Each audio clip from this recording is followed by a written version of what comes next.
Hello students. तो चलो शुरू करते हैं। यहाँ पे हमारा कॉन्सेप्ट कौन सा हम सीखने वाले हैं? Position of a point with respect to a parabola. तो देखो ये कॉन्सेप्ट जो है ना सर्कल्स में हमने ऑलरेडी सीखा हुआ है, तो मैं यहाँ पे डिटेल में इसका डेरिवेशन नहीं करने वाला हूँ। एक इजी सा रिजल्ट है, तो बस हम समझ लेंगे क्या होता है और उसको याद रख लेंगे। इजी सा रिजल्ट है, कोई दिक्कत आएगी नहीं आपको। देखो तो ये हमने ड्रॉ कर लिया हमारा पैराबोला इस तरह से, और हमने पैराबोला का इक्वेशन ले लिया y square is equal to 4ax। तो देखो कुछ चीजें जो हम याद रखते हैं ना वो ये है कि इस टर्म को 4ax वाले टर्म को जो परफेक्ट स्क्वायर है ना उसकी तरफ हम शिफ्ट कर देंगे। तो हमारे पास इक्वेशन ये जो बन के आ जाएगा वो बन के आ जाएगा y square equal minus 4ax is equal to 0। तो अभी देखो ये जो इतना सा पार्ट है ना इसको हम s से डिनोट करते हैं। तो s is basically y square minus 4ax। Now अगर सपोज एक पॉइंट है हमारे पास x1, y1, अगर हम उस पॉइंट को हम इस इक्वेशन में पुट कर दें, so for any point x1, y1 हम क्या लिखते हैं, इस पॉइंट को लेटर से हमने इसमें पुट कर दिया, तुमको क्या मिलेगा y1 स्क्वायर माइनस 4ax1। इसको हम s1 कहते हैं स्टूडेंट्स। तो ये कुछ नोटेशंस हैं। s का मतलब क्या होता है, s1 का मतलब क्या होता है, ये काफी यूज आने वाला है। जैसे कि हमने सर्कल्स में भी सीखा था, यहां पे भी सिमिलर मैनर में s और s1 हमने सीख लिया है।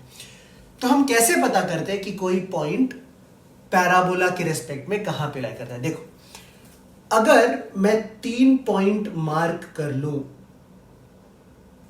लेटर से इसको हमने कहा A, इसको हमने कहा B और इसको हमने कहा C, तो हम कह सकते हैं कि A पॉइंट जो है ना, A lies outside of the parabola. So point A lies outside the parabola. Point B जो है ना, it lies on the parabola.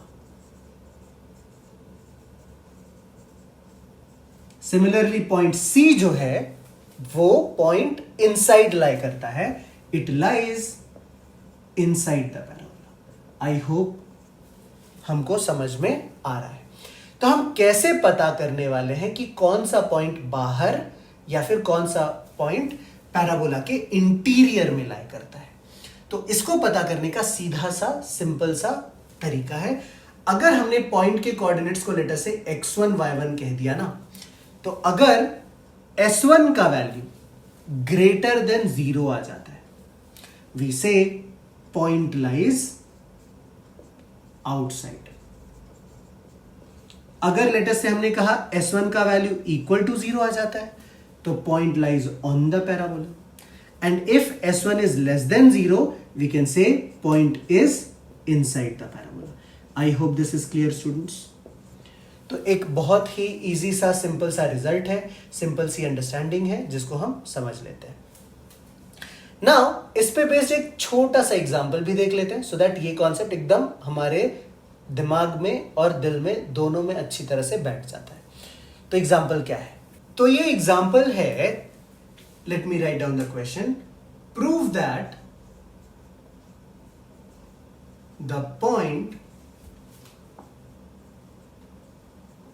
2, 4 lies outside the parabola